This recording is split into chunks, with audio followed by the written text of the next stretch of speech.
जय श्री राधे सभी मित्रों को। ज्ञान मूलम गुरु मूर्ति पूजा मूलम गुरु पदम मंत्र मूलम गुरु वाक्यम मोक्ष मूलम गुरु कृपा। गुरुर् ब्रह्मा गुरुर् विष्णु गुरुदेव महेश्वराय गुरुर् साक्षात परम ब्रह्म तस्मै श्री गुरुवे नमः। सदगुरुदेव भगवान के श्री चरणों का ध्यान करते वीडियो को आगे बढ़ाते हैं।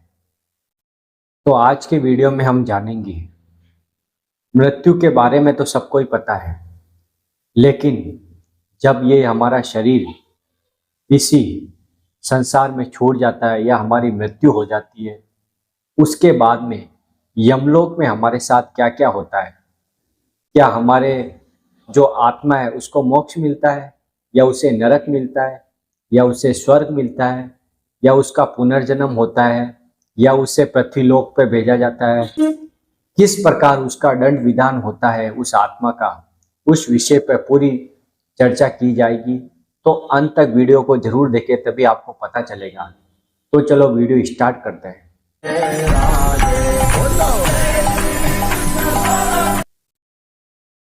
मनुष्य संसार में दो कर्म करता है, एक शुभ कर्म एक अशुभ कर्म, एक पाप कर्म एक पुण्य कर्म।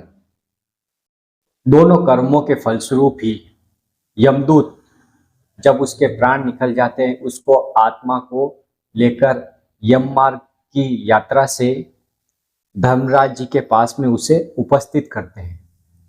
अब उसके पहले क्या होता है, जैसे ही उसकी आत्मा को यमलोक लेके गए तो धर्मराज जी के बाहर के जो द्वारपाल है उनका नाम है धर्मध्वज।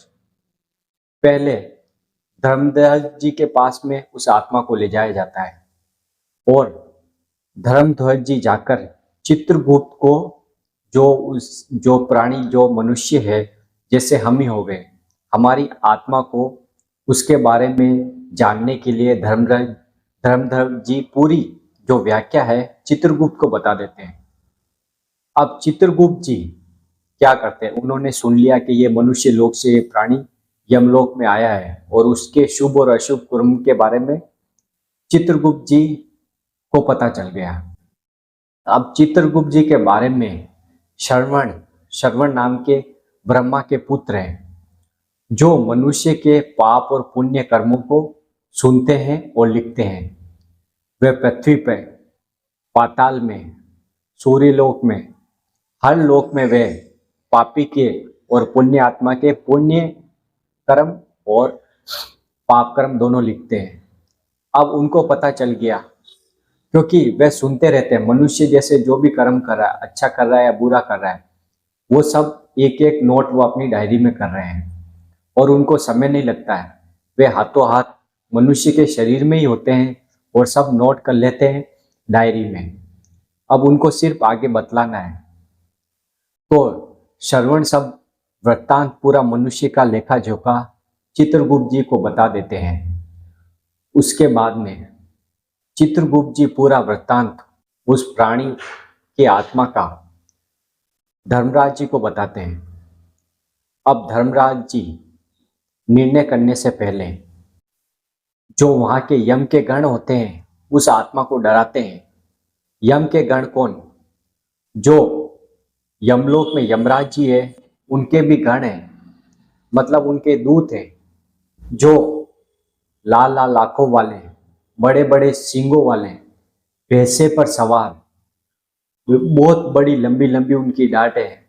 उनको देखने से ही वो आत्मा घबरा जाती है, भयभीत हो जाती है। ऐसे भयंकर विकराल रूप वाले और मेघ के समान आवाज वाले भयंकर उनकी आवाज है। उनको देखते ही जो प्राणी की आत्मा होती है वह कांपने लगती है, डरने लगती है।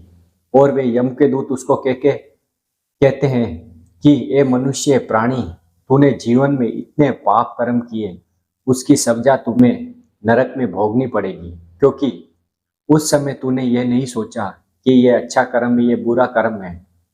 आपको सब पता होते हुए भी आप गलत आचरण और काम, क्रोध, लोभ, मोह के विकारों में पड़ते हैं, धन की लालसा में पड़ते हैं और अंत समय में आपके साथ कुछ नहीं जाता।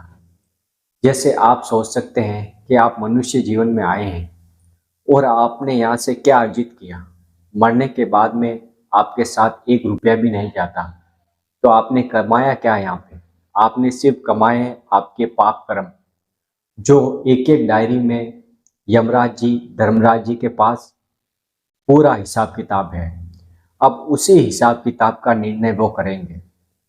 अब चित्रगुप्त जी उस प्राणी की आत्मा को बोलते हैं, मनुष्य पापी, तूने जीवन भर दुराचार किया, लोगों के साथ हिंसा की, छल कपट किया, लोगों का धन चुराया, दूसरे लोगों को कष्ट पहुंचाया, हिंसा की, ऐसे ऐसे आचरण किए जिससे तुझे अब नरक की भयंकर यातनाएं सहन करनी पड़ेगी।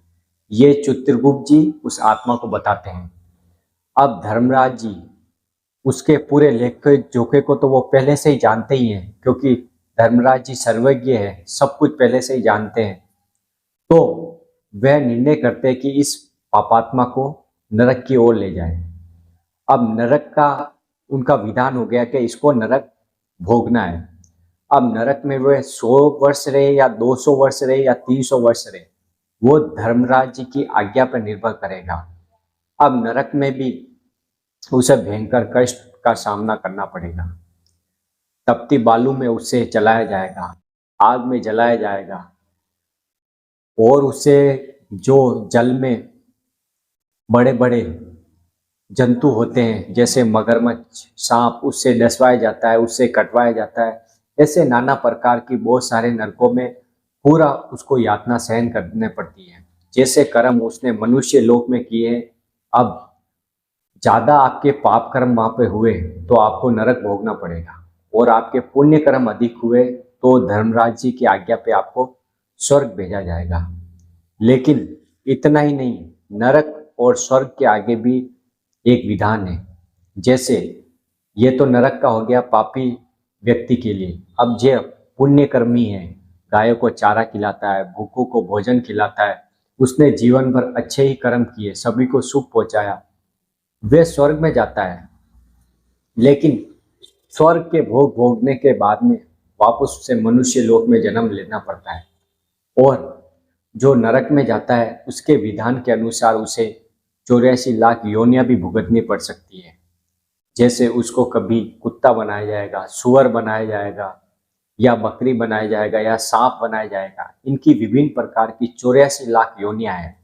अब उन सब में उसको भटकने के बाद में एक एक करके, और एक योनि भूत प्रेत की भी है, वो भी एक 84 लाख योनियों में एक योनि है, उसमें भी मनुष्य को भटकना पड़ता है, क्योंकि 84 लाख योनियों के बाद में ये मनुष्य शरीर आपको मिलेगा। मनुष्य शरीर मिलने के बाद में भी आप ऐसे आचरण और पापाचरण करते हो तो आपका जीवन व्यर्थ चला जाता है, और आपको बाद में पछतावा होता है मरने के बाद में। जब आपके आत्मा को भयंकर भोग भोगने पड़ते हैं, तब मनुष्य को पता चलता है कि मुझे ऐसे कर्म नहीं करने चाहिए थे जिसकी वजह से मुझे नरक मिला है।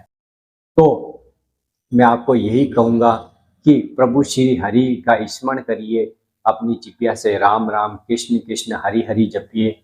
इससे आपका लोक और परलोक दोनों संवर जाएगा, और आपका ये जीवन भी आनंदित रहेगा। ये वीडियो आपको कैसा लगा? वीडियो को लाइक कर दे, कमेंट कर दे, शेयर कर दे, और चैनल पर नए हैं तो चैनल को सब्सक्राइब जरूर कर दे, क्योंकि ऐसी ही आध्यात्मिक वीडियो हम आपके लिए लाते रहते हैं। राधा वल्लभ श्री हरिवंश।